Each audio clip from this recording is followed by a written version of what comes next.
आज की एक खुशाइन बात यह है कि इस्लामाबाद हाई कोर्ट में हमने पिटीशन एक दायर की हुई थी कि जेल के अंदर ट्रायल नहीं किया जा सकता, और जिस तरह से अदालत कॉन्स्टिट्यूट की गई उस नोटिफिकेशन को भी चैलेंज किया गया था। तो आज समाअत हुई और मुअज़्ज़ज़ अदालत ने उसके ऊपर हुक्म इम्तना जो है वो जारी कर दिया है, स्टे दे दिया है,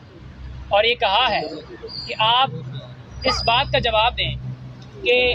जो काबीना ने मंजूरी दी, जो कि इनकी बदनीति है कि इन्होंने देखा जब कि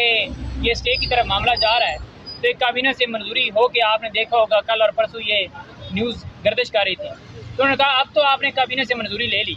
लेकिन उससे जो पीछे ट्रायल सारा हुआ है, जो एविडेंस गवाहों के बयानात, रिकॉर्ड और क्रॉस एग्जामिनेशन, फर्द जुर्म और सारा वो लगा है,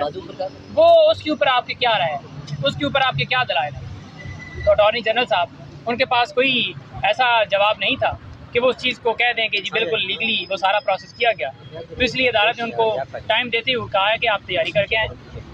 और उन्होंने हुक्म इम्तना जारी कर दिया है, ट्रायल को रोक दिया है। अब जेल के अंदर ट्रायल जो है वो नहीं चल सकता। अदालत ने आज ये फैसला फरमाया है, और इसके साथ साथ आपको ये बताऊं कि आज मुख्तलिफ केसेस की समाअत डिस्ट्रिक्ट कोर्ट में भी थी, जिनमें 6 के करीब केसेस खान साहब के थे। एक केस बीबी साहिबा का था, जिसमें बीबी साहिबा का केस की अंदर जो ज़मानत की दरख्वास्त है वो अडजर्न इस बुनियाद के ऊपर हुई कि इस्लामाबाद हाई कोर्ट में ऑडियो रिकॉर्डिंग के हवाले से जो हमने पटिशन दायर की हुई थी वो अभी डिसाइड नहीं हुई, और खान साहब के केसेस इस वजह से मुलतवी हुए कि आज सरकार ने रिपोर्ट को नहीं पेश की। तो लिहाजा रिपोर्ट वो किसी क्यों नहीं पेश की उन्होंने, उसकी वजह यह है कि वो खान साहब की तस्वीर से डरते हैं। अदालत ने बड़ा वाज़ेह हुक्म दिया था कि इमरान खान साहब को अदालत में पेश किया जाए और बताया जाए कि क्यों नहीं पेश किया जा रहा। तो आज भी वो जवाब नहीं दिया गया कि क्या वजह है, और ये सिक्योरिटी के बहाने बनाते हैं वही इमरान खान साहब, जब उनको मजबूर किया गया कि आप लाजमी हर सूरत अदालत के अंदर पेश हों। 26 घंटे ऑपरेशन किया गया, उनकी टांग ज़ख्मी थी और हम ये सदा कर रहे थे कि F8 कचहरी में कत्ल होते हैं आए रोज़, और उस टाइम भी रिसेंटली कत्ल हुआ था, लेकिन उसके बावजूद उन्हें बुलाया गया। आज ट्रायल जो है आपको पता है कि वहाँ पर चल रहा था अडयाला जेल में। गवाहों के हवाले से हमें इतला मिली थी कि 5 गवाह जो हैं वो वहाँ पर गए हैं, और उसके ऊपर जब अदालत ने स्टे दे दिया है तो वो कार्रवाई रोक दी है।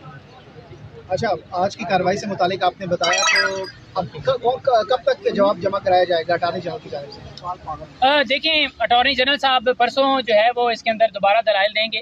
और बेसिकली ये हम हर रोज़ यही इस्तदा कर रहे थे कि ये बुनियादी इंसानी हकूक़ की जो खिलाफ वर्जियाँ हो रही हैं पूरे मुल्क के अंदर, और इसी तरह इमरान खान साहब के खिलाफ, इनको बंद किया जाए। और ये क्यों ट्रायल छुपा कर किया जा रहा है, जहाँ पर आप लोगों की एक्सेस नहीं है, मीडिया की एक्सेस नहीं है, वकलात की एक्सेस। अच्छा, नहीं मैदर पंजोता साहब, हम देख रहे हैं गुज़श्ता रात से हामिद खान साहब और शेर अफजल मरवत साहब के दरमियान कुछ इख्तलाफात की खबरें सामने आ रही हैं। खुद शेर अफजल मरवत साहब की जानिब से भी इस पर बड़ा नाराज़गी का इजहार किया गया। तो आपको क्या लगता है, क्या वाकई जो हामिद खान साहब हैं वो शेर अफजल साहब को नहीं जानते, या ये क्या हो रहा है? ये कितना बड़ा नुकसान है PTI लीगल टीम के लिए, आपस में इख्तलाफात की खबरों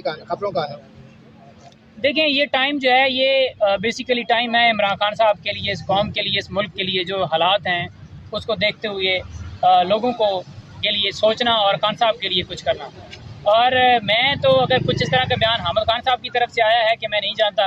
तो मैं तो नहीं कहूँगा कि ये सही बात है, लेकिन अगर वो नहीं जानते तो उन्होंने डेफिनेटली कहना है कि मैं नहीं जानता, लेकिन मेरे नॉलेज में नहीं है कि वो नहीं जानते होंगे।